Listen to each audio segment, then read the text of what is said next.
Alaikum Pinal TV lajɛbagaw ani Pinal TV kanubagaw n ka foli b'aw bɛɛ lajɛlen depuis yan faw sigiyɔrɔ la ni y'a sigilen an ka émission na n'o ye couleur week-end aw yɛrɛ b'a dɔn cogo min na chaque samedi a bɛ bɔ 16h redivision o ye dimanche à partir de 11h couleur week-end émission min de don an bɛ artistes invité ani comédiens ani an ka star bezu bita ye an tanti yɛrɛ de bita ye filamuso yɛrɛ de n'o ye Mamu Sidibe numéro 1 o de y'an ka invité bi tanti salam alaikum. Walaikum salam. Ça va? Ada seli? Jawone ma? Sidibe? Alhamdulillah. Nse. Ok, i bɛ se ka Pinal TV lajɛbagaw fo. Ayiwa. Yan'an ka baro daminɛ. An bɛ foli bila Pinal TV lajɛbaga cɛ ani muso Mali kɔnɔ Mali kɔ kan. Kɛrɛnkɛrɛnnenya la k'an ka jamanakuntigiw fo ka daminɛ sanfɛ fɔ duguma. Ala ka jamana ye Ala ka ɲɛmajɔ Ala k'a k'an sago ye. K'an yɛrɛ bɔyɔrɔ bɛɛ lajɛlen fo k'an cɛ fo k'an ka denbaya fo. C'est o diyara ye. Merci tanti. Donc i bisimila baro kɔnɔna la. An bɛna baro daminɛ. Mamu Sidibe jɔn ye? Mamu Sidibe bɛ bɔ min? Ne ye Madame Kone Mamu Sidibe ka bɔ Ganadugu Zayena ninnu la. Mais sisan n sigilen don Bamakɔ n bɛ ATT de la Ɲamana. Ne fa tɔgɔ ye Burama Sidibe n ba tɔgɔ ye Masei Jalo. Jalolakaw olu y'an ka jɔnw ye. Jalolakaw ka kɛlɛ ka ca. N'an ka jɔnw de don n'u ye balakaw ye dɔrɔn u bɛ kalite. Ayiwa u bɛ se kɛlɛ la. Mɔgɔ bɛ se jalolakaw dɔrɔn o ye balakaw de. U bɛ se kɛlɛ la dɛ. N'est-ce pas? Ok o diyara ye. N bɛ bɛɛ fo vraiment. D'accord. Mamu ye Ganaduguka ye. Donc Mamu dɔnkili e donna la cogo di? Ne donna dɔnkili la ne ka cɛkɔrɔba tun bɛ bala fɔ Ala ka hinɛ a b'a kɛ ka sɛnɛkɛlaw ka courage d'u ma ni san binna i b'a sɔrɔ ni dugu jɛra depuis 4h du matin a b'an nakun balafɔ groupe an bɛɛ bɛ taa kungo kɔnɔ cifɔli bɛ daminɛ ni cifɔli daminɛna o de b'a to dɔ de bɛ boli ka ngɔ bɔ dɔ ɲɛ o tɛ dɔwɛrɛ i n'a fɔ dɔ ka i biri kari kun na o ko kari kun dɔ ni e sera ka ne kɔn n'i ye n dan n tɛ taa so dɛ o de ye cifɔli ye o de ye sɛnɛ ɲɔgɔn danyɔrɔ ye donc ale ka baara kun y'o ye ne ye dɔnkili dege ale fɛ ani an musow n'an baw cifɔlikɛyɔrɔw la mais ka musique yɛrɛ kɛ ne ka baara ye k'a kɛ bi mɛn n yɛrɛ bɔra la ka mɔgɔ wɛrɛ dɛmɛ ala ni Umu Sangare a n'a ba ne musique ta Umu Sangare de kɔ san 3 n b'a ba ka so kɔnɔ da dɔ ale de kɛra sababu ye ka ne kisi diɲɛ kojugu bɛɛ lajɛlen ma parce que adamaden n'i bɛna ko dɔ daminɛ a début ka gɛlɛn ni yɔrɔ t'i bolo i b'i kun se yɔrɔ min na hakili ɲuman b'o la siyɔrɔ b'o la laban bɛ kɛ vulgaire ye o ye ta ye donc ne bɛ barika da Ala ye ka da Ala n'a kɛra yan ni fa ni ba ni bɔkolo dugu jɛ o jɛ ka barika da Umu Sangare n'a ba ye Ala k'a kɔ n'a ɲɛ barika amina rabi Ala ko dugawu minɛ mashallah o diyara n ye Mamu yɛrɛ ka style musical ye jumɛn ye e bɛ style jumɛn de kɛ? ne ka style daminɛ fɔlɔ techno de la en 99 n ye album fɔlɔ bɔ ne ni techno Isa Bagayogo Ala k'a hinɛ n ye baara kɛ tubabu de fɛ donc an bɛ denmisɛnninya kɔnɔna na u y'an ladon studio kɔnɔ ka programmation kɛ ko bɛɛ ka essayer ka dɔnkili kelen kelen da donc ne ye nimisa de da techno la donc fɔlɔ la o de la fo kana se 2003 ma 2003 2004 n ye musique wɛrɛ min k'o kɔfɛ o base nana kɛ tradition ye mais fo sisan i bɛ tradition de kɛ? Fo sisan n bɛ tradition a bɛ komi i ka style musical ye tradition d'accord e yɛrɛ album joli de bɛ e bolo ni wagati in na? ni wagati in na album 6 de bɛ n bolo album 6 parce que sisan album bɔ kɛra i bɛ baara de kɛ mɔgɔw kana ɲini kɔ i kanubagaw ka dɔn i bɛ ka fɛn min kɛ parce que ni mun album 6 la hali sisan ni bɔra dɔ b'a fɔ i fa mana dɔnkili d'a ma parce que problème ye télé ORTM tun bɛ cassette publicité kɛ fo ka taa se a bɔdon ma n'a bɔra fana i bɛ t'i sigi télé la k'a fɔ a cassette bɛ feere nin yɔrɔ in na a b'a sɔrɔ nin yɔrɔ in na bon o si t'a la tuguni fo n'i y'a bila YouTube kan donc a ma nɔgɔn voilà sisan réseau ye cassette sumaya d'accord ok an bɛna jɛ ka Mamu ka clip dɔ lajɛ n'o ye Mari ye an bɛ tila ka na plateau kan ok an bɛ segin ka na plateau kan Mamu i bɛ se ka dɔɔni f'an ye Mari in na an bɔra ka clip min lajɛ sisan an bɔra ka clip min lajɛ sisan Mari ye a bɛ filaw de kan ko Mari sugo bɛ mɛn ko Mari jɔngo tɛ mɛn k'i b'a mɛn fila sara mɛn fila minɛna jɔnya la kɛlɛda la k'i t'o mɛn donc a bɛ fila ka fariya de fɔ en réalité kɛlɛ wulila a dugu bɛ an ka dugu la ko Kuncila Fuga Mari bɔra n'i y'a mɛn i bɛna an sɔrɔ an ka dugu kɔnɔ k'i bɛ n faga k'an kɛ jɔn ye ka taa ni ye ne yɛrɛ ma t'e kunbɛn kungo kɔnɔ o de la image la an b'a ladege a n'a ka musow an bɛ k'u sɛnsɛn ni dɔnkili ye ka na parce que n ka musokɔrɔba min bɛ dɔnkili la n'a banna la ka hinɛ la Kongo de bɔ ɲinɛ ale de tun bɛ nin dɔnkili da filenin ni nin dunɛnin ye ni cɛw bɛ taa kɛlɛyɔrɔ la sini a bɛ si ka dɔnkili da k'ale b'u ɲininka e bɛna taa kɛlɛyɔrɔ la i bɛna n sama mun na dɔw b'a fɔ n bɛ sama jɔn na dɔw b'a fɔ n bɛ sama marifa la donc u bɛ taa n'o dusu de ye u kɔnɔ ale fɔkoya tun bɛ dɔnkili da ni nɛnɛ b'a ta ni fila la f'u bɛ tasuma minɛ fila dɔw bɛ wuli k'u kana duloki bɔ k'a di n'a y'o dɔnkili da u bɛ taa dɔnkili wɛrɛ da so k'u kana ka na donc o fila ye fariya ye tiɲɛ fana kan ani dusukun jɛlenya o de yelen bɛ filaw la ka daminɛ fɔlɔ fo ka se sisan ma n'i y'a ye fila min ma s'o la dɔrɔn siga b'i la nka fila yɛrɛ i bɛ fariya jagoya nka i ka fariya bɛ ka kɛ tiɲɛ de fana kan a tɛ kɛ nɔgɔlenya kan i ka mɔgɔ mara bɛ kɛ tiɲɛ kan a tɛ kɛ nɔgɔlenya kan a ja mɔgɔw bi ba i la ka tila ka na sɔn ko ja karisa ta kun ye tiɲɛ ye o de ye fila ye o de ye fila ye fila ka di numu aw daba kiri a y'a mɛn olu ni bɔbɔ tɛ fosi la aw ni bɔbɔ a y'a mɛn olu tɔgɔ tɛ foyi la ah d'accord an ye Mari kɔrɔ dɔn vraiment e yɛrɛ ka album fɔlɔ bɔra san jumɛn de la album fɔlɔ bɔra 99 99 titre ye Nakan ok i bɛ se ka an hakili jigin o titre la titre Nakan fɔra ma dɔn Nakan fɔra ma ye n taara ɲininka n taara kɔrɔ na mori ɲininka n taara tile bi mori ɲininka n taara buguri dalalu ɲininka dakan fɔra la olu ko n ma dakan fɔra dɔn Nakan fɔra ma ye a titre ye mais dɔnkili min yɛrɛ dɔnkili bɛ bati o de kɛra ne nimisa ye awɔ ɲancoro kungo ɲancere ɲabole ma ɲawa ɲɔgɔn sɔrɔ kɔlɔbɛ tora sama se ɲabolo ni ye kabako nimisa ɲɔ masalo n'a ma ɲa ne ma kɔngɔ na faga dɛ ɲawa denwolo sɔrɔ ngolo tora ka fogari sɔrɔ narakata ka nantan sɔrɔ bɛlɛ sanango bɛ ka se la ni ye kabako boso de mɔnɛ kɛ bale no fila de misi kɛ male no numu de da bale no bamanan de sɛnɛ kɛ bale no nimi fasiya kɛ i bɛ nimisa o de ye o i ladonna o de ye kodɔnna o dɔnkili de la ok machallah baara in kɔnɔna la i bɛ se k'a fɔ an ye i ye gɛlɛya jumɛn de sɔrɔ a la bon baara in kɔnɔna na ne ye gɛlɛya min sɔrɔ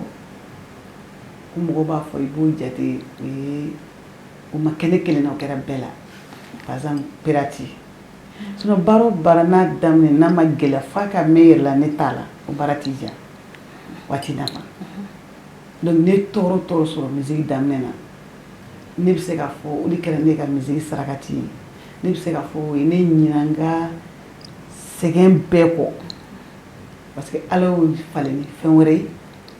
k'a yira mɔgɔ adamaden bi diɲɛtigɛ fɛn fɛn na a to i ka tɔɔrɔ ni temps bɛ ne bɛ quartier min na n'i bɔra ka kɔfɛ carré in na dɔrɔn i bɛ se carré dɔ ma ne tun bɛ arabunuw bolo baara la yen de Umu Sangare de nana don la n'a terimuso dɔ k'a kan bi mɔgɔ bɛ ka dɔ de ka so ɲini ne girinna ka na dayɛlɛ mais o y'a sɔrɔ a ye n ye jelibugu de la fɔlɔ ne baarakɛdenya la a nana motoni jɔ ka don a tɔɲɔgɔn dɔ ka so n'o ye Umu Dumuya ye ne fana ye n ka baara bila pewu ka taa mun ka filen kɔni kuntigiya minɛ ko kɛ n ta i bɛ dɔnkili da la ale fana dɔ in ma e ko nin jɔn ka di a ko a filadama don dɛ o ye Dumuya ye ko mais ne kɔni ma t'i ka patron ka baara kɛ n'e ka patron nana bi ala k'a bɛ baara da e kan ne ma kuma o ne kɔni ye n ta kɛ filen fɔ ni dɔnkilida ye fɔ Umu taara o kɛra 85 86 donc n nana yan baara sɔrɔ cogo di n bɛ dɔ fana bolo kan kɔnɔ Musa Tarawele ka garde civil dɔ muso ko Ina Kansɛ n bɔra yen ne ka na n kɔrɔmuso dɔ bolo yan quartier la arabukɛ ka gardien nana tɛmɛ a ko Korotuma an bɛ ka baarakɛla ɲini n ye n ban i kɔrɔ n ko ne bɛ taa don baara la n kɔrɔmuso ye n ta don tɔnɔ bu yɛrɛ k'i tɛ tubabu kan mɛn ne ko ne b'o mɛn bi donc taara ni o y'a sɔrɔ n ka dɔgɔ tubabukɛ den ye ko Salima ale ka dɔgɔ an bɛ filan ye u ye ne kunkolo gana ka ne bila bassin kɔnɔ ka ne ko ka ne jɛ k'o ka yɔrɔ dɔ don ne kana donc ka commencer ka baara ninnu yira n na parce que ko muso bɛna taa Algérie ne bɛ to denmisɛnninw kɔrɔ donc ne tora ten n b'o baara la n mununa ma mun na an ka taa Abidjan n bɛ taa cassette dilan ne ko n ko baarakɛden wari ka teli ni dɔnkilida wari ne tɛ taa dɛ donc mun taara ni Nabini Jakite ani Umu Sinayogo ka taa ka album fɔlɔ kɛ o de ye Anja ye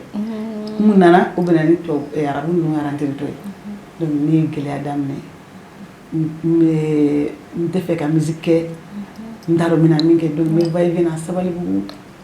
Ganakuluni sɔrɔ n bɛ n faden dɔ fɛ yen ko Basuma u b'a fɔ a ma ko Dirisa Ala ka hinɛ a la n b'ale de ka so donc n tora va-et-vient na o so ni Umu Sangare ba ka so finalement ka na yɛlɛma yen fo ka na musique ta dɔɔni dɔɔni n bɔra album bɔyɔrɔ la ka na n'a bɛ taa kɔɲɔyɔrɔ la tuma dɔ la n bɛ taa kɔ mais n ma chance sɔrɔ n'a ma voyager ka taa yɔrɔ si n'a ma studio kɛ mais vraiment n ye kundo yɔrɔ min sɔrɔ ka dusukolo sɔrɔ ka n ka baara kɛ n ka hɔrɔnya kɔnɔna na n ka dignité ma tila n na ka sababu ye Umu Sangare ye n b'a fɔ donc gɛlɛya ti mɔgɔ bali gɛlɛya de b'a to baara in de bɛ ɲa i bolo mais ni ko dɔrɔn ne yɛrɛ de sɛgɛnna bon fɛn min ka nɔgɔ i bɛ taa don o la mais o min ka nɔgɔ o de bɛ kɛ diɲɛlatigɛ bafu ye o tɛ laban mais min ka gɛlɛn ale de bɛ kɛ sababu ye i bɛ sira ɲuman sɔrɔ i bɛ sira ɲuman sɔrɔ f'i bɛna mɔgɔ wɛrɛ fana dege e b'a fɔ ma e karisa kana i ba i ka baara ma gɛlɛya kama dɛ e ma ne yɛrɛ ye ne ye nin kɛ mais min fɔ bi mɔgɔw fana ɲɛna sisan denmisɛnninw ti da foyi la hali i yɛrɛ wolo den i ye gɛlɛya min ye kana maloya i b'a sigi k'a f'a ye u b'a to a ka hadamadenya kɛ bɛ basigi mais ne y'a yɛrɛ den na komi wulila ni masaya ye ale t'e lamɛn o an b'a la mɔgɔ t'i ka fantanya la a bɛ jama de ka taa mais n'i ka diɲɛlatigɛ daminɛ f'a ye ka n'i ka bi ye a b'a fɔ ne ba sera ka nin kɛ f'a kɛra mɔgɔ ye mun bɛ ne yɛrɛ bali donc an k'an ka u b'a fɔ a ma ko vie privée bɛ adamaden wɛrɛ ka vie dilan i kana privé bɛɛ la i k'a ɲɛfɔ mɔgɔ dɔw ye olu bɛ dɔɔni sɔrɔ a la a bɛ minnu arranger mɔgɔ dɔ bɛ a b'o mɔgɔ dilan kosɛbɛ parce que dɔ sigilen don bi a b'a kɔnɔ ne de bɛ taa bila baji la tellement ne tɔɔrɔ la dɔw yɛrɛ bɛ ne lajɔ ko ne ka dɔnkili da muso dɔ bɛ a ye n wele a bɛ jamana dɔ la ko ale furu bɛna sa dentanya kosɔn mais ko ne ka dɔnkili dɔ bɔra télé la don na ko kana kɔrɔtɔ n'i kɛra muso ye n'i ma furu sɔrɔ kana pressé n'i furula n'i ma den sɔrɔ kana kɔrɔtɔ o de kɛra ale ka wajuli ye wa Ala yɛrɛ nana sɔn ka a tiɲɛ segin ale ma ale sɔnna a ma pressé min kɛ ale ye den sɔrɔ machallah donc mɔgɔ de bɛ pressé Ala kelen bɛ ka fɛn fɛn latigɛ diɲɛ kɔnɔ i b'a kɛ Ala ka kan ye latigɛ ɲuman ye amina ok an y'o faamu e yɛrɛ ka idole ye jɔn ye e bɛ fɛ ka kɛ jɔn ɲɔgɔn ye bon ne bɛ fɛ ka kɛ min ye o tigi ntanyana parce que ne bɛ ka fɔli kɔrɔ min kɛ musokɔrɔba min tun b'o kɛ anw ka mɔgɔw ye don dɔ la a ko ne ma a ko ne bɛ fɛ i ka dɔnkili in kɛ a kana furu cɛ i ma a kana den ladon cɛ i ma a ko furu ma ni a ko dɔnkilida ma ni si cɛ ne ma sinon ko ne tun ye alimami den de ye mais Moribo Keyita nalen fanga la Moribo de taara anw ka région na ko ka segin fɛn kɔrɔw kan ale bilar'o la ka ni dɔnkili da a tɔgɔ tun ye Kongoliko Ɲinɛ a banna bi a cɛ banna Ala ka hinɛ bɛɛ lajɛlen na mais a denw bɛ Bamakɔ bi denw bɛ diɲɛ yɔrɔ bɛɛ la Ala ye ko dilan u ye musokɔrɔba ka sabali n'a ka muɲu denkɛ bɛ Kalaban école b'a bolo a b'a bolo Torokɔrɔ a ka école ye ne t'a dɔn ne b'a fɔ ka dan yɔrɔ min na ne yɛrɛ min yɛrɛ filɛ ne ka denmisɛnnin minnu b'a ka école la ne san yɛrɛ bɛ ban ka sɔrɔ ne ma kelen sara fɔlɔ o ye mɔgɔ 5 bɔ mais sisan dɔw ye DEF sɔrɔ fo mɔgɔ 3 machallah a ko dɔnkili da a da i faso ye a da tɔɔrɔ kɔnɔ kana da k'i ɲɛ bɛ mɔgɔ ɲɛda la da dɔrɔn k'i bɛ ka kuma min fɔ o de bɛ ka b'i dusukun na n'o de ye mari ye ale mari ninnu dɔnkili ninnu da a ka bima tɛ changer i b'a sɔrɔ ale duloki ni tafe tɛ kelen ye donc o de la ne ma se ka sɔrɔ irisi don na chaque fois i b'a sɔrɔ n bɛ tradition de kala pour que ka kɛ n'o ye parce que chaque fois ni n bɛ labɛn a ka kumakan min na tulo kɔrɔ chaque fois ni n bɛ n ka furu kɔnɔ n ye miiri ale yɛrɛ sɔnna furu ma ka to a ka baara kɔnɔ ani ne bɛ ka dulon ale denw na bi o pour que ne sɔnna ne denw fana bɛ kɛ sini fana denw b'o kɛ voilà machallah mais i bɛ se k'a ka dɔnkili dɔ da n ye min ni mari tɛ kelen ye min ni mari tɛ kelen ye a ka dɔnkili dɔ bɛ yen ɲɛgɛn bimɔgɔyalen ɲɛgɛn n'a sana janto a waɲan tile kɛ o adamadenya tile kɛ muso kelen tɛ diɲɛ laban kolomo tile kɛ cɛla lamini bɛ tile kɛ jan rɔ o bɛ tile kɛ jan rɔ mamujɛ de bɛ tile kɛ jan rɔ o bɛ tile kɛ jan rɔ ɲaɲajɛ de bɛ tile kɛ jan rɔ o bɛ tile kɛ jan rɔ buramasiri de bɛ tile kɛ jan rɔ n'a sana janto cɛ kelen mun fila fɔ n ko t'o fɛ ɲɛna ale tun bɛ ninnu da ko mɔgɔ kelen tile tɛ diɲɛ laban mais i b'i tile kɛ diɲɛ kɔnɔ ka taa ka diɲɛ to mais n'i sara kana to k'i ka nimisa ko n'i ye sanu sɔrɔ n'i ye wari sɔrɔ n'i ye sobaw sɔrɔ k'i ka ɲuman kɛ diɲɛ na i bɛ ɲuman kɛ ni bolo min ye k'o de ye tayelen ye i ka kaburu kɔnɔ o yelen de bɛ mɛnɛ i kaburu kɔnɔ donc ni kɔrɔ de y'o ye ɲinkɛ ye i tile kɛ mais i tile kɛ i kana nimisa n'i ye sanu sɔrɔ n'i ye wari sɔrɔ i ka tile to yatimɛ ni fantan ni cogondaw na o de fana bɛ taa sara e ye kaburu kɔnɔ k'i kana nimisa kaburu kɔnɔ c'est comme an bɛ wajuli de kɛ a bɛ wajuli de kɛ nin kɛ de y'o ye machallah an bɛ dugawu kɛ ala ka alayara sɔn suma ani silamɛ fu bɛɛ i ye tanimam sisan génération artiste de ko don conseil jumɛn de b'i bolo k'a f'u ye wulicogo ni ninnu na bon wulicogo ni ninnu na bɛɛ n'i ka wulicogo don dɔ ka wulicogo bɛ se ka kɛ ni parce que problème yɛrɛ min ye réseaux sociaux nana fɛn bɛɛ ɲagami tubabu ye téléphone bɔ de ye ko ka ciw teliya ka fɛnw nɔgɔya ka siraw surunya mais a nana kɛ anw farafinw bolo diɲɛ ɲagaminan de ye téléphone ni balimaya tiɲɛ ka furu sa ka teriyaw tiɲɛ après de a kɔfɛ a bɛ dɔn ko ja ko tiɲɛ tɛ bon o ye fɛn ye an ye fɛn min ladege fo ka tɛmɛ an yɛrɛ kan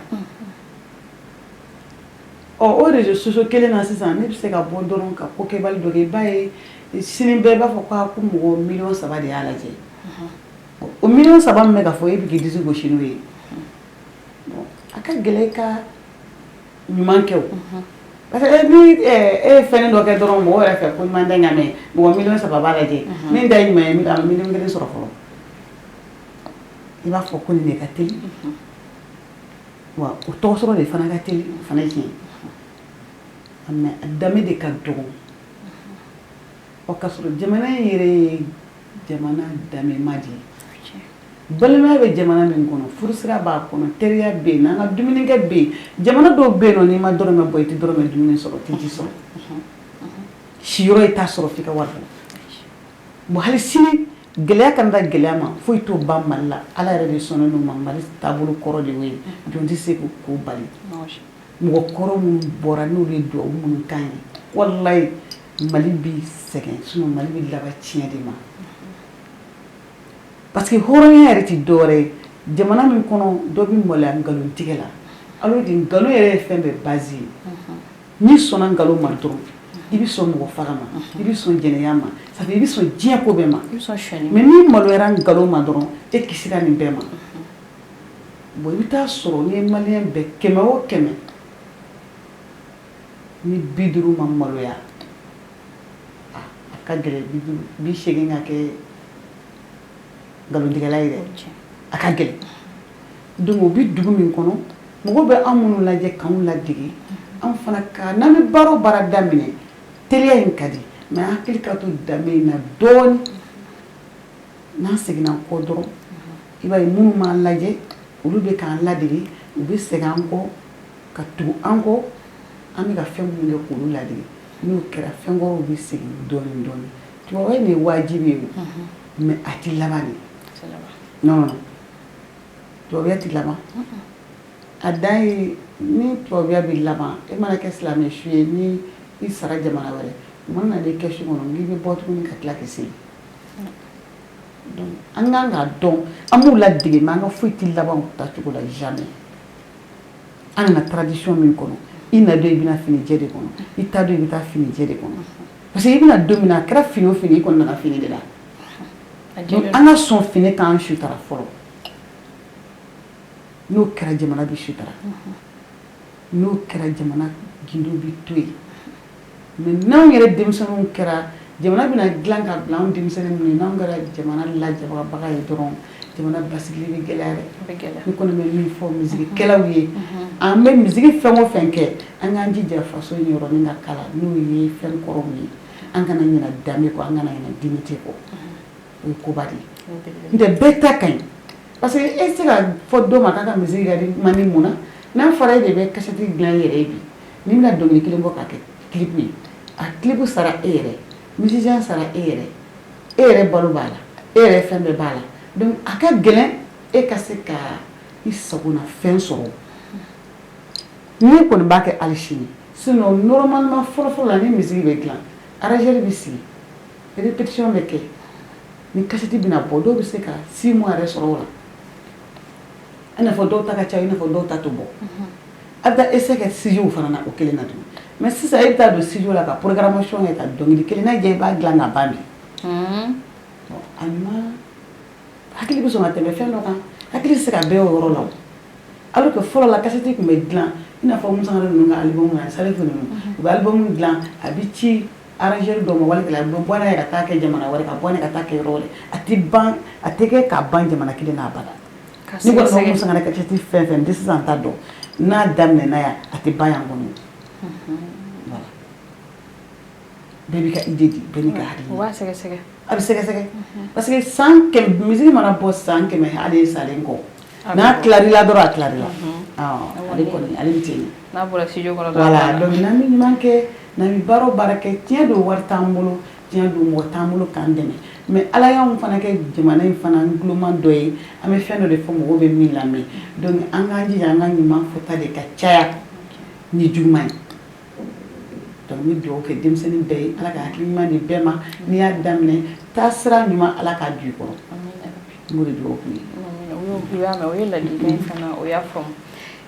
an bɛna taa i ka clip filanan na n'o ye Fulalu ye an ka jɛ ka Fulalu lajɛ ɲɔgɔn fɛ. A ka clip min lajɛ sisan nin ye anw ye dɛ yarɔ nin kɔni nin y'anw filaw ye nin y'an ka wɛrɛ ye i bɛ se ka dɔɔni f'an ye o la. n bɛ se ka dɔɔni fɔ anw ni Fulbɛ misali n bɛ filaw fo n den wala dɛ n ba bɛ ani misiw ni sagaw ni baw donc an bɛ taa wɛrɛ la ka fila yɛrɛ ka image kɛ yen pour que mɔgɔw k'a dɔn i bɛ ka dɔnkili min fɔ hali ni dɔ tɛ filakan in mɛn n'a ye misi y'i bolo a ɲɛ bɛ nɔnɔ n'i bolo parce que i b'a ye ni yɛrɛ an bɛ fɛ ka sa dɛ pour que fila mɔgɔw ka nɔnɔ sɔrɔ ani numu f'an ka to ka poni dɔw kɛ ayiwa mɔgɔw ni a y'a lajɛ dɛ numu mais ni numu ye nin aw ɲɛ bɛ na numu fɛn fɛn mana nin ma an bɛ kusi de bila ani bɔbɔ sabalibugu numu ani bɔbɔ sabalibugu bɔbɔ ayiwa a ɲɛ bɛ na wa nin nɔnɔ banbali de hali n'a sira nin na nɔnɔ tɛ bɔ a bɔrɔlen in kɔnɔ a b'a bɔ donc an bɛ filaw wele donc nin de kɛra nin clip la ka da yɔrɔ bɛɛ la i b'a ye ni concert kɛ n'i ma nɔnɔ in bɔ dɔrɔn ko concert ma ban sa k'an ka nɔnɔ bɔ fɔlɔ tu vois donc an taalan kɛra nɔnɔ ye voilà k'a lase bɛɛ ma filaw bi diɲɛ yɔrɔ o yɔrɔ la fila taalan de ye nɔnɔ ye et puis numu t'a sɔrɔ ni anw tɛ bɔbɔ t'a sɔrɔ n'anw tɛ o t'a sɔrɔ voilà tiɲɛ yɛrɛ la ayiwa numu ni bɔbɔ a ye nɔnɔ in ye a tɔ ni filɛ a tɛ di mɔgɔ si ma aw ɲɛ jugu n'a ye nin min dɔrɔn kɔnɔboli b'aw minɛ tiɲɛ la clip in diyara parce que clip in y'an yɛrɛ de n'i ko fila i ko misi n'i ko fila i ko nɔnɔ masha Allah nin clip in kɛra sababu ye ne taara Ngawounéré Cameroun Alaji Abo fɛ yen Nga sababu bɔra madame Diko Fatumata Diko de la. Ale tun ye député 3 ans. Diko Jaji. Diko Jaji. A ye don filaw mana ko ko kɛ hali ni ti dɔnkili da a bɛ wuli. Ka balimaya sama ni ka sama fo ale yɛrɛ de kɛra sababu ye ni ne yɛrɛ de ka filaya ko tɔ yɛrɛ de juguyara. Mashallah ko foli. Parce que ni taara kɛnɛw kan n bɛ taa n sigi ka filaw lajɛ a fɔ e kana ba yen n bɛ taa n sigi n bɛ filaw lajɛ n yɛrɛ b'a ye u bɛ ko minnu kɛ ne ko aa nin bɛna ne ta tɔ dafa. Donc an taara Kamidu min cɛkɔrɔba in kɔrɔla n nana n sigi a kɛrɛfɛ ne ko aa a bɛ se ka ne dɛmɛ cogo la ko ayi ko mɔgɔ ma ne n'ale ɲɛ yira koyi ale yɛrɛ de y'a ye ne bɛ ka nɔnɔ bɔ télé la ko siga tɛ ne ka filaya la. Donc ala yɛrɛ de ye ni di ale o de kama ale ni wele ne ka na Gaundéré ka na ale ka fana ka filaya lajɛ sɔgɔma 10 heures a ka misi ye défilé daminɛ n ka misi ɲɛnama bɛ ka défilé misi wɔrɔtilen k'a ɲɛnama mais sen 4 place b'a la quoi k'a défilé ne y'a ye Gaundéré de ala jabo fɛ ka daminɛ depuis sɔgɔma publicité tɛ ka daminɛ sɔgɔma fo ka na se 14 heures ma an sɛgɛnna an ɲana fi ne ma musique yɛrɛ i sigilen dɔrɔn a sigilen don défilé de bɛ ka kɛ dɔrɔn misiw bɛ ban misiw ɲɛnamaw bɛ tɛmɛ sogotigiw bɛ na donc numu dɔ k'a lajɛ ko kɔrɔbɔ kɛ n'i b'a ni tɛna taa dɔ ta siɲɛ o bɛ kilinko 7 kɛ kuma tɛ bɔbɔw ma ni ne ye misi ye mɔgɔ bolo Mali la yan dɔrɔn ne b'a dɔn i ta tɛ o ayi ta tɛ surtout bamanan yɛrɛ misitigi ni dabali de bɛ ban bamananw ko ne dabakala mɛ misi e y'o bɔ min kalifa de don an bɛ bamananw fo de yɔrɔ la Karim Jara o diyara ne ko misiki kɔfɛ e bɛ baara wɛrɛ kɛ wa ne bɛ baara wɛrɛ kɛ parce que ne yɛrɛ fura dama ne ye misiki daminɛ ni gɛlɛya min ye jagomisɛnninw b'o la donc hali sini ne nana to jagomisɛnnin de la n terimuso dɔ bɛ yen Nɛnɛ Ture ale ka salon filɛ golf la Euronikini a b'a dayɛlɛ don min na a ko Mamu na nin yɔrɔ tɔ kelen ta i k'a kɛ magasin komi chaque fois i dɔgɔninw hali kɔrɔ dɔ bɛ na i bɛ loyer ɲini na donc o salon i b'o kɛ mèche ye ne bɛ mèche ta i bolo ne ye yɔrɔ ɲini dayɛlɛ ale b'a ka salon na ne bɛ voyage mɔgɔ kɔni bɛ ne kɔ ka n ka mèche feere o mana bɔ a nana fɔ ko ne bɛ fɛ e yɛrɛ bɛ Yirimajɔ ATT la yɔrɔ dɔ ye Yirimajɔ i ka salon kɛ mɔgɔ wɛrɛ ka n'i kun dilan Mamu i yɛrɛ ka baarakɛlaw kɔ Nɛnɛ Ture ye salon lamini n'a minɛn siège n'a a dugalen bɛɛ lajɛlen madame Aïdara k'a bɛɛ lajɛlen cɛ k'a di ne ma ka taa n'a ye Yirimajɔ ne ka salon bɛ Bagatola ka immeuble de la san joli n tɛ robe san n tɛ maquillage san n tɛ foyi foyi san Nɛnɛ Ture Nɛnɛ Ture ye ne dɔn 99 de na i kana ale fana tun bɛ jardin d'enfant de kɛ mais i kana i ka nimisa da n ka denmisɛnninw ye o de nana kɛ ne ni Nɛnɛ Ture cɛ teriya ye ka kɛ balimaya ye a n'a balima bɛɛ lajɛlen sera n'o ye Awa ye n b'u bɛɛ lajɛlen fo donc ne bɛ baaramisɛnninw kɛ mais n nana yɛlɛma don ka festival créer festival Sente dɔnkili in yɛrɛ ka pour que tradition in kana tunu an ka dugu la parce que a fɔbaga tɔ ye bi filefala in ye mɔgɔ kelen de bɛ anw bara donc festival Sente an y'a kɛ sisan 20 tɛmɛnen mai ka ban 21 Ganadugu festival Sente o tun y'a tako 4nan ye donc an bɛ fɛ taalen ɲɛfɛ fɛn wɛrɛw ka bɔ a kɔnɔ min b'a to an ka fɛn kɔrɔw bɛ dɔn festival de b'a to jamana bi lakodɔn a bɛ dugu lakodɔn a bɛ artistes gɛrɛ ɲɔgɔn na a bɛ na ni balimaya ye a bɛ kɛ dugu min kɔnɔ a bɛ fɛn min feere festivalikɛlaw tɛ taa n'o ye o bɛ taa o de ka dugu kɔnɔ donc n bɛ baaramisɛnnin minnu na o ye olu ye ka fara musique kan o ɲɛna ala ka nɔgɔya est-ce que i ye kalan dɔ kɛ wa ne numu b'a fɔ de ko kalan y'a sɔrɔ ko ne bɛ misigɛn na o ye tiɲɛ numu b'o de fɔ o b'o de fɔ ma parce que anw ka wagati y'a sɔrɔ kalan papier de tun bɛ na dugu kɔnɔ n'a tun bɛ ni den ma caman bɛ taa dugu dɛ dɔw yɛrɛ b'a fɔ ko n damaŋɛnɛ nka ne kɔni yɛrɛ ma sansi yɛrɛ de sɔrɔ ne tɔgɔ ma sɛbɛn kalan fan si la baara jalan kɔ ne tun bɛ 83 ne tun bɛ taa Maliwari yɛlɛmana san min na ne yɛrɛ ka baarakɛdenya ka ban Côte d'Ivoire ka yɛlɛma Bamakɔ Maliwari yɛlɛma san de don ne fitinin bɛ taa Tɛngɛrɛ la n bɛ taa baara kɛ Busumaniw bolo ni samiya bɛna se n bɛna n'o wari ye n fa b'o kɛ k'a ye bo sara donc a ka gɛlɛn wagati ka se ka kariya den ka kalan kɛ samiya mana se an bɛ sɛnɛ in kɛ ale b'a ka baara in fɔ ka sɛnɛkɛlaw courage d'u ma ne yɛrɛ bi dɔnkili tun ye dɔrɔn parce que an bɛ ka fɛn dɔ de kɛ dɔrɔn a t'i kɔnɔ k'i bɛna kɛ ko wɛrɛ ye quoi donc ne kɔni ka kalan yɛrɛ kɔni kɛra misigɛn sɛnɛ baarakɛdenya donc o de la numu bɛ tile ne kan ko tɔw taara école la k'a sɔrɔ ko ne bɛ misi wo ye tiɲɛ o tɛ nkalon ye fiyewu n sɔnn'o ma o y'i fasiya ye o y'i fasiya ye an ka émission sera kulu sera tiɲɛ kan donc message jumɛn de b'i bolo ka f'i ka faniw ye ani dugawu min b'i bolo i yɛrɛ b'a dɔn jamana bɛ cogo min na dugawu jumɛn de b'i bolo ka ɲɛsin jamana ma message min bɛ ne bolo ka fɔ n ka faniw ye ne kelen ka fani tɛ fani bɛɛ k'a dɔn i bɛ artiste kanu a kɔfɛ a ɲɛna gɛlɛya bɛ artiste kan gɛlɛya jumɛn man kan ni kɛlɛ wulila anw fɔlɔ de b'a gɛlɛya dɔn ni bana nana anw fɔlɔ de b'a dɔn parce que ɲɛnajɛ tɛ se ka kɛ ka mɔgɔw tɔɔrɔlen to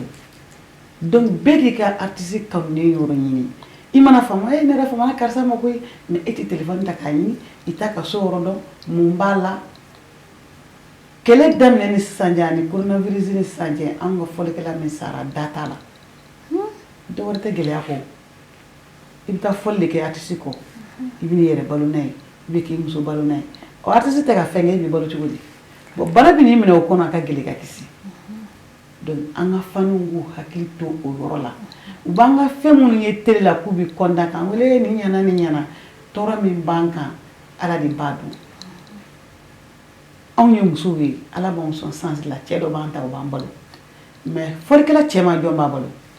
a dun kan duralen don a kan ka muso de furu a kan ka denbaya de ta donc bɛɛ k'i hakili to i ka fan na ka n ka fani bɛɛ lajɛlen fo mali kɔnɔ mali kɔ kan n da sera min ma n da ma se min ma kɛrɛnkɛrɛnnenya ka filaw fo diɲɛ fan 14 bɛɛ fo n kawundere bɛ filaw fo Seware Douaza Biriko Wasolo Ganadugu fila bi diɲɛ yɔrɔ yɔrɔ la i sɔnna filaya ma o ye fila ye i ma sɔn filaya ma o ye fila ye n bɛ fila bɛɛ lajɛlen fo hɔn yɛrɛ yɛrɛ fila yɛrɛ de la ni fila ye dɔrɔn k'a se ka bolo ta kelen ni mɔgɔ ma dɔrɔn fila yɛrɛ tɛ